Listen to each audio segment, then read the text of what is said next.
வணக்கம். Hi viewers, welcome to Aathirai channel. எல்லாருக்கும் விநாயகர் சதுர்த்தி நல்வாழ்த்துக்கள். விநாயகர் சதுர்த்திக்கு ஒரு முக்கியமான விஷயம் பார்க்க போகிறோம். அதுதான் பாலவெள்ளி. விநாயகருக்கு இது ஒரு மண்டபம் மாதிரி. இது ஒரு முக்கியமான விஷயம்.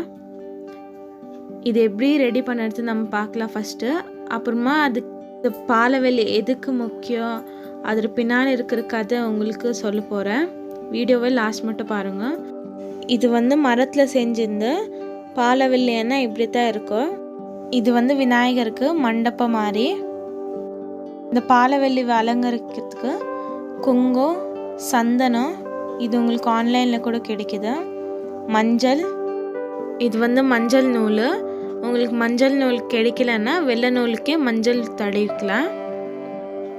இப்போ நம்ம இந்த மண்டபத்தை எப்படி அலங்கரிக்கிறது பார்க்கலாம்.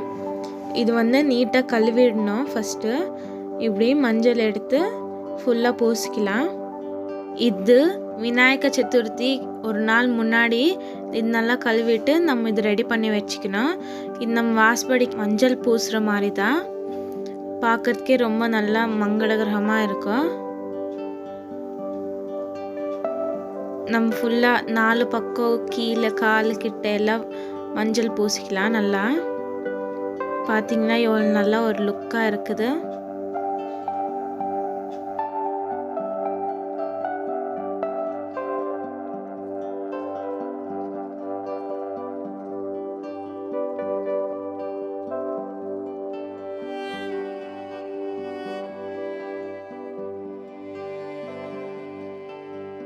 இப்போ மண்டபத்துக்கு குங்குமம் வச்சுக்கலாம்.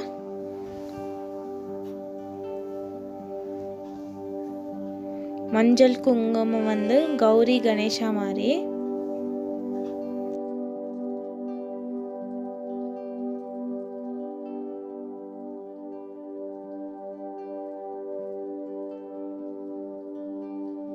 இப்போ எல்லாம் குங்குமம் வச்சுட்டோம். இது சந்தனம். ஒரு இயர்பட் எடுத்துக்கோங்க, அதில் டிப் பண்ணி வச்சுக்கலாம் நல்லா ரவுண்டாக. அந்த குங்குமம், மஞ்சள், சந்தனோட வாசனை எல்லாம் விநாயகருக்கு ரொம்பவே பிடிக்கும்.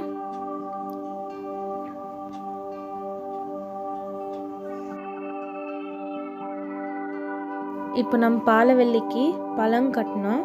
அதுக்கு நான் இங்கே ஒரு 5லேருந்து 6 வகையான பழம் எடுத்துன்னு இருக்கிறேன். உங்களுக்கு எவ்வளோ பழம் கிடைக்குதோ அவ்வளோ வச்சுக்கலாம்.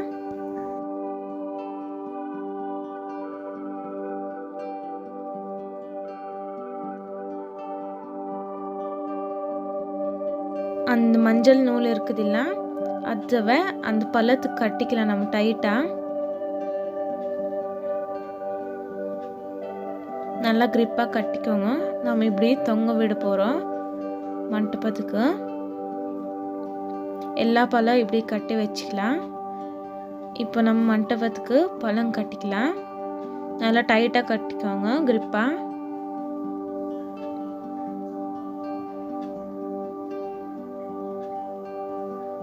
பழங்கெல்லாம் கொஞ்சம் தொங்குற மாதிரி இருக்கணும்.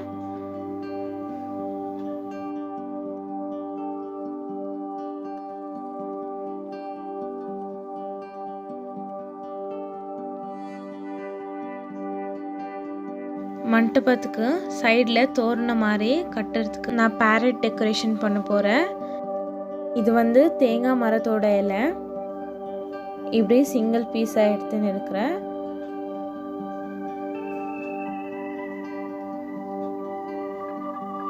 அந்த நடுவில் இருக்கிற கெட்டி பகுதியை விட்டுட்டு அந்த இலைவை கட் பண்ணி எடுத்துக்கோங்க.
இப்போ நம்மளோட பாலவெள்ளி மண்டபம் ரெடி ஆயிடுச்சு.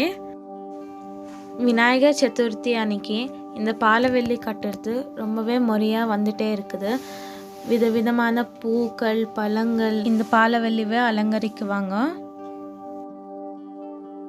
இந்த பாலவெள்ளி எதுக்கு கட்டுறோம், இதுக்கு பின்னாடி இருக்கிற கதை என்ன ரொம்ப பேருக்கு தெரியாது. நம்ம கடவுளுக்கு பூஜை செய்யும் போது சத்திரம் தாரயாமி அன்ட்டு ஒரு வார்த்தை இருக்குது. அப்படின்னா கொடை பிடிக்கிறது அன்ட்டு அர்த்தம். நம்ம விநாயகர் பூஜை பண்ணும்போது இந்த பாலவெள்ளி விநாயகருக்கு ஒரு கொடை மாதிரி சத்திரம் மாதிரி இருக்கும். இந்த பாலவெள்ளிவை நம்ம வானத்துக்கு ஈடாக இந்த பழங்கெல்லாம் நட்சத்திரம் மாதிரி பழம், ஆப்பிள், திராட்சை, வாழைப்பழம், கொய்யாப்பழம், பழம், சோளக்கதிர், வெள்ளாம்பழம் இந்த பழங்கள்லாம் நட்சத்திரம் மாதிரி. இந்த பாலவெள்ளி சதுரம் மாதிரி இருக்கும்.